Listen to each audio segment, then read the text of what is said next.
Karena semua laki-laki ini tidak akan bisa menikah tanpa izin istri pertama. Sudah dilindungi oleh Negara Kesatuan Republik Indonesia. Ibu-ibu jangan takut, jangan khawatir. La takhaf, jangan takut. Wala tahzan, jangan sedih. Takbir.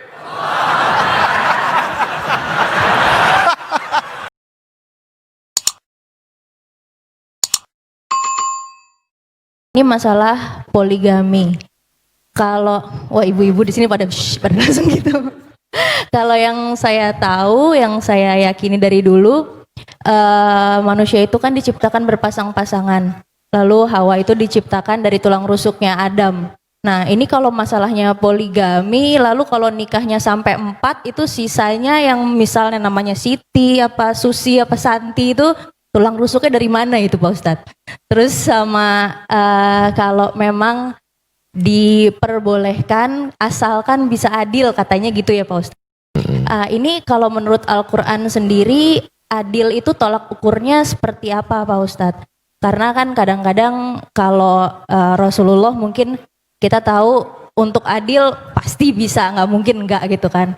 Tapi kalau suami yang manusia biasa kadang istrinya aja setiap kali ngeliat mukanya istighfar gitu kan, banyak-banyak istighfar. Terus dia mau poligami itu gimana caranya Pak Ustadz ngomongnya? Baik. Makasih Pak Ustadz. Pertama, bahwa hadis tentang khuliqatil mar'atu min dila', perempuan diciptakan dari tulang rusuk, bermakna kiasan. Tulang rusuk melindungi jantung atau jantung melindungi tulang rusuk? Tulang rusuk yang melindungi jantung. Perempuan itu tulang rusuk, laki-laki itu jantung. Maka perempuan yang melindungi laki-laki. Makanya dalam Quran disebut hunna libasul lakum wa antum libasul lahun. Perempuan menjadi pakaian bagi laki-laki, menutupi segala cacat, aib dan kekurangannya. Maka tulang rusuk menjadi pelindung bagi laki-laki. Nah, jadi jangan dipahami tekstual lalu sebelum menikah minta surat catatan dokter berapa yang hilang tulang rusuknya.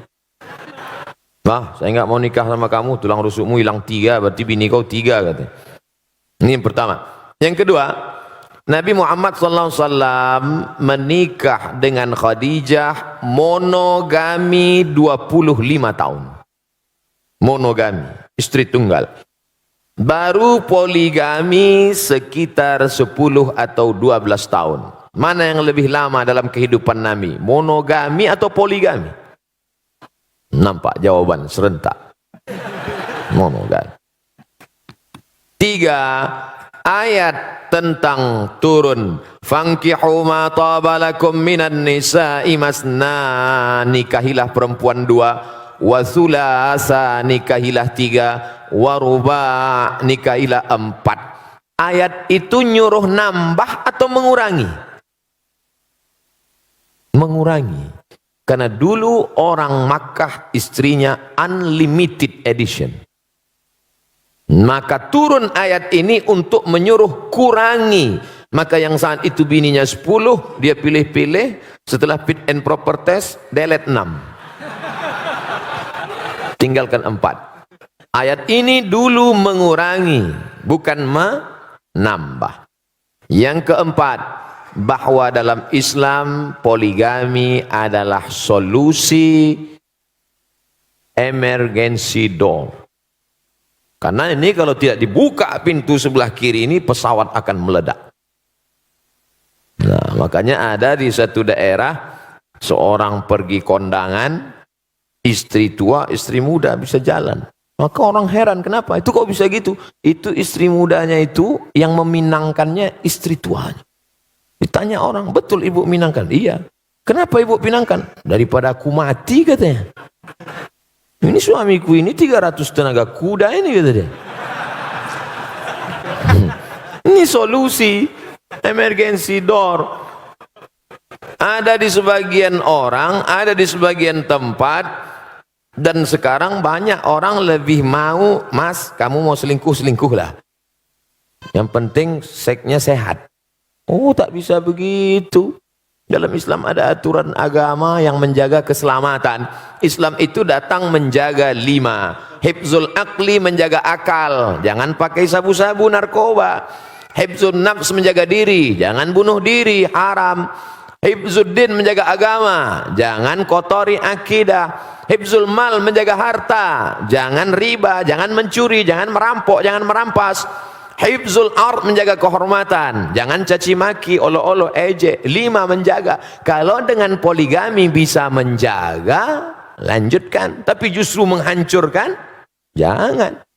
Oleh sebab itu maka ini dia tidak kaku seperti besi, dia seperti karet. Ini yang saya sebutkan ini adalah pertimbangan-pertimbangan bagi yang sudah siap-siap untuk setuju menandatangani materi 6.000.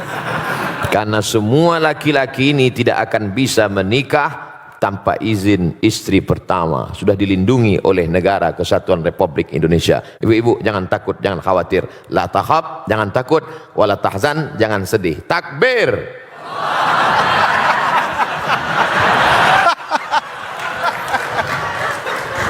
Pas istri saya lihat Ustaz.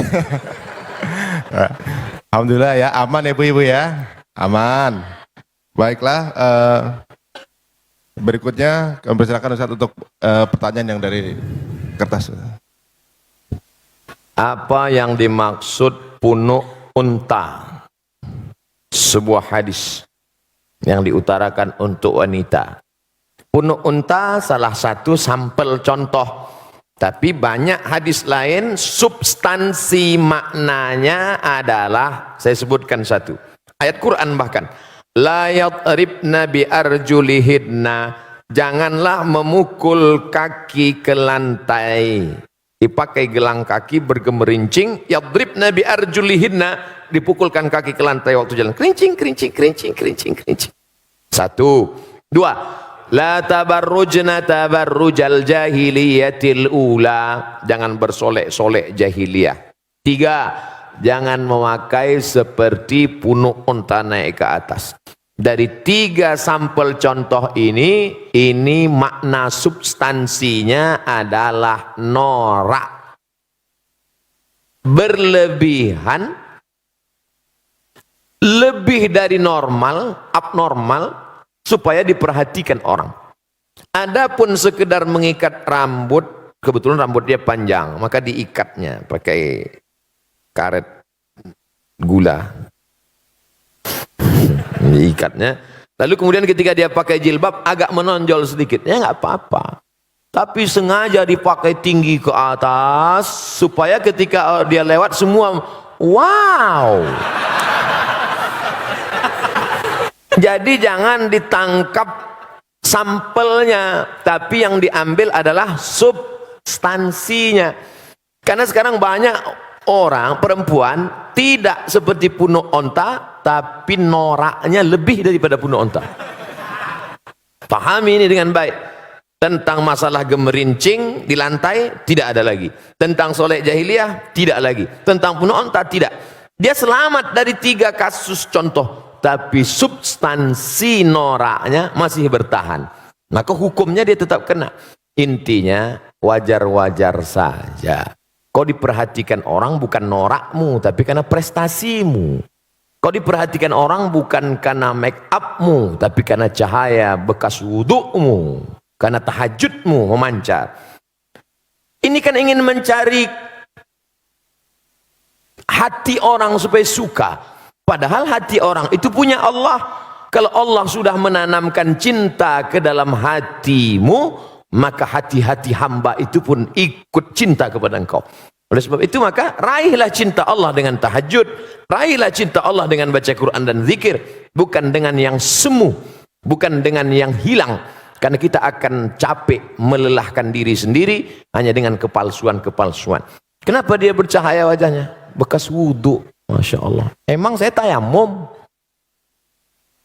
Artinya kita tetap beramal, berdoa, biarlah orang suka, karena Allah menanamkan suka itu, bukan karena dibuat-buat, karena sesuatu yang dibuat-buat kita akan lelah, capek sendiri. Normal saja, apa adanya. Apa boleh seorang anak naik haji tapi orang tuanya belum pernah pergi haji. Pulang dari sini, kau ambil kain selendang, kau gendong ibumu dari Jakarta jalan kaki ke kota Makkah.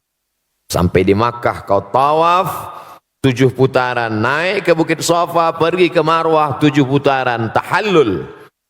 Maka belum dapat menebus sekali teriakannya saat melahirkanmu. Oleh sebab itu yang punya uang, senangkanlah hati orang tua.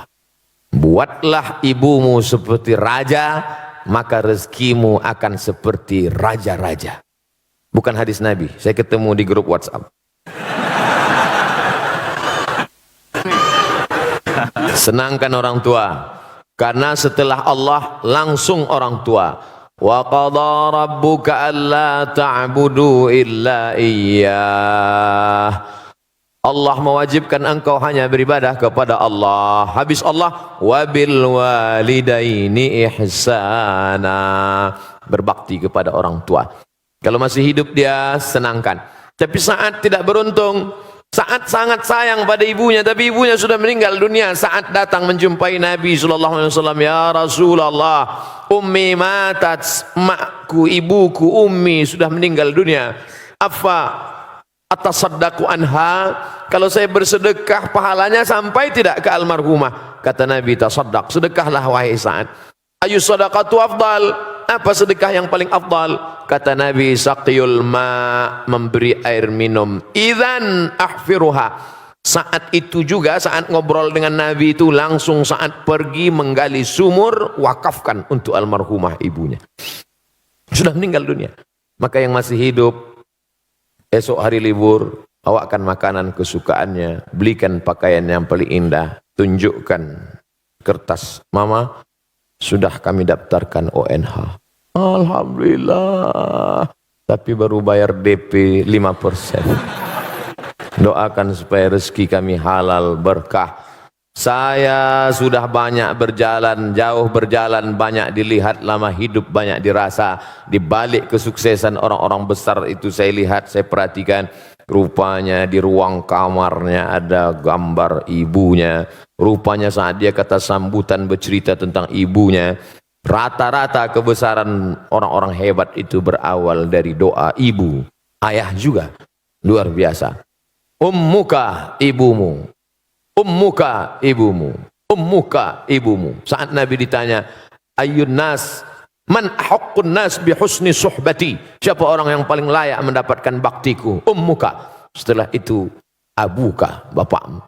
Oleh sebab itu maka kalau masih hidup dia senangkan. Bisa memberangkatkan dia haji, Allah akan ganti berpuluh-puluh kali kau akan bisa ke tanah suci Makkah Al-Mukarramah, insyaallah. Ini masih ada satu lagi. Masih ada Ustaz. Tapi menyambung yang dijelaskan Ustaz barusan, ada pertanyaan dari Oki Agustina, bagaimana apakah mendoakan ibu yang sudah meninggal tapi beda agama dibolehkan atau tidak? Nanti doanya katanya nggak sampai. Maka nastighfaru Ibrahim li abihi illa am mau'idatin wa'adaha iyyah. Nabi Ibrahim memohonkan ampun doa untuk bapaknya Azar yang beda agama itu hanya sekedar janji saja. Karena dia dulu pernah berjanji. Waktu Ibrahim mengajak Azar, nama bapaknya Azar, hai ayahku Azar, sembahlah Allah. Apa kata Azar? La illam tantahi, kalau kau tidak berhenti menceramahi aku, la arjumannaka, akan ku lempar kau pakai batu, wahjurni maliya, tinggalkan aku. Apa kata Ibrahim menjawab? Sa'astaghfirulaka rabbi, aku akan mintakan ampun engkau kepada Allah. Dia sudah janji, dan janji adalah hutang.